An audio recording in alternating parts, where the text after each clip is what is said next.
Hey guys, what's going on here? John Haddock here from Think About Comics, joined by Your boy William Bethea. Today we're going to be reviewing and talking about Batman 96 Joker War. What is this, part 2? Part 2. B, what did you think? Woo! I like this one. I liked it. Hey, look, it took me a minute. I read it. I was like, but then I came out and said, So, Harley Quinn All-Star. I love it. Harley, you did your job. Batman, he discombobulated. He was laid out. Harley saved him. Harley brought him over to the side, tried to get him to stable himself out. He still was caught up with the toxins. But girl Harley, hating on Punchline, couldn't remember her name. I like that because he kept calling her different names. That was smooth. But then you start to see what one of Batman's greatest strengths is also his greatest weakness. He stays trying to stay in the battle when he needs to sit down somewhere. And Harley was trying to tell him that. And it was so smooth how Harley was like coming at him, and you was like, he was having these voices in his head because he crazy, but he was trying to stable himself and get back out on the street. But Harley was like, you need to just stay down. Couldn't do it. Loved it. He got out there. You find out the Joker's running rough shot. He throwing Bruce money out there like it ain't nothing. He hiring all these crazy guys to go wreck shop around the whole Gotham area. This book was great. You know what I liked about this book? I like this book. I agree with Pete. This is a great book. I think for me, the comic books right now that I'm getting excited about is Batman, Daredevil, Immortal Hulk, and I know Deathlock just ended, but that was a fantastic book. Those books are the ones that get me hyped up. When I see them, everything else right now, But this is probably, this and Adam Strange for me are my two favorite DC titles I get to read. This book starts out, we get to see that fancy, space-looking Batman suit in the beginning that we saw in the last issue that they've been teasing. For me, I really enjoyed the idea that Bruce doesn't want to be Batman. He wants to be a different version of Batman. He wants to move on. I think this is the first time that he acknowledges it to himself. Usually, that's not it.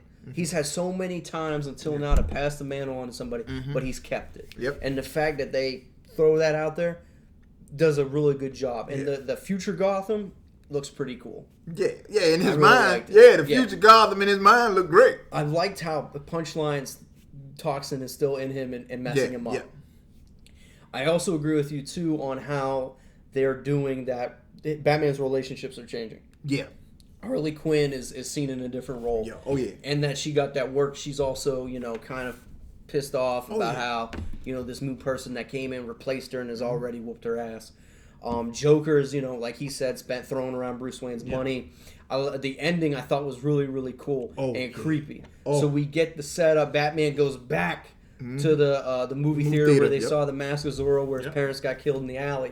Joker riles up all his victims, and they use some kind of Wayne tech or somebody's technology and brings them back as these zombie people. And Batman now is so messed up that he's hearing Alfred's voice in his head, coaching him through everything.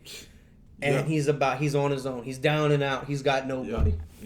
But the beautiful thing about it is somebody gonna come. I hope not.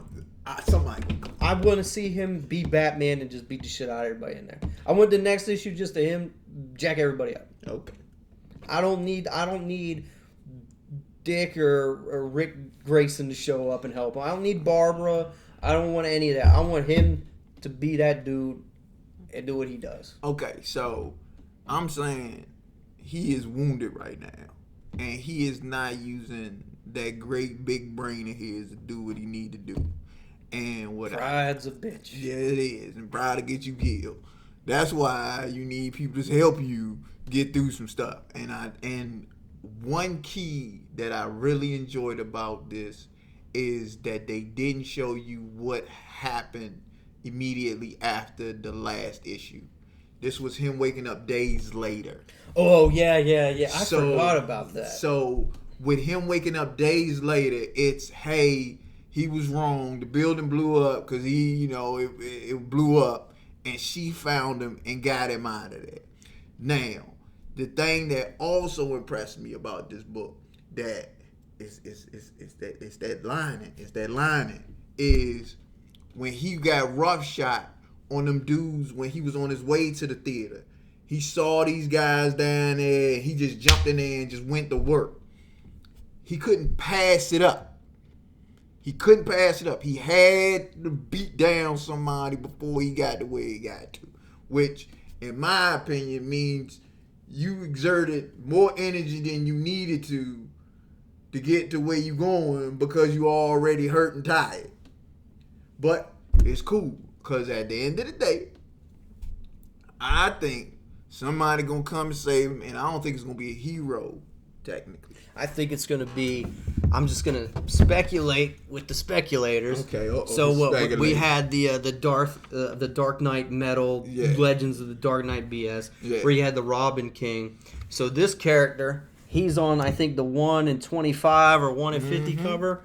I don't know who the hell he's supposed to be, but he's doing his thing. Hey, look, the name designer kept coming up in this title. That's who it was. It was Designer's Tech to bring the zombies. I want to know if the designer is truly dead. Because it would be nice if the designer is the dude that come out. I would like Harley even says that. Like, this ain't really a Mr. J plan. Yeah. He's got something else going on. Yeah. So Punchline and the underboss dude with all the money, they work in this scheme. Yeah. He's setting it up for something else. Hey, so this ain't even the real plan. Yeah. So, hey, look, the tie-ins, I'm having some issues with. Yeah. But the main Joker war line on Batman been perfect. And we've reviewed those. We've done videos on those. And I will say this: the tie-ins, you don't need to read them as of right now. As long as you're following the Batman story and go with it, you'll be fine. Yeah. And that's something I kind of found unfortunate. I thought this event was going to be tighter in continuity. Yeah, but it might be. It's only part 2. I don't know how many. Yeah. I'm curious to see because this month the 3 Jokers book comes out. Mm-hmm. I'm really curious to see how they tell that story. Ooh. And how that affects this. Because do they sit there and say, well, he's not the only Joker? Yeah. Like, that would be crazy in the Joker war. Yeah, that would be. But hey, guys, overall, we really like this book. If you're not reading Batman right now, you got to check it out. I mean, this book has done a 180. Past, when it was the City of Bane stuff, we were kind of like, oh my God, come on, let's get it moving. Now I can't get enough of this book. Yeah. I want to, come on, next, hopefully, 2 weeks, give me the next Batman issue already so we can get going. Batman doing his work. Yeah, it's a really good book, guys. Hey, as always, give us a like, give us a subscribe, hit us up in the comment section. Me and B do a really great job of getting back to you guys. We like interacting with the great comic book community of YouTube and having a fun time doing it. Hey, look, it's all about y'all. Yeah, as always, guys, be safe and continue reading comics. Peace.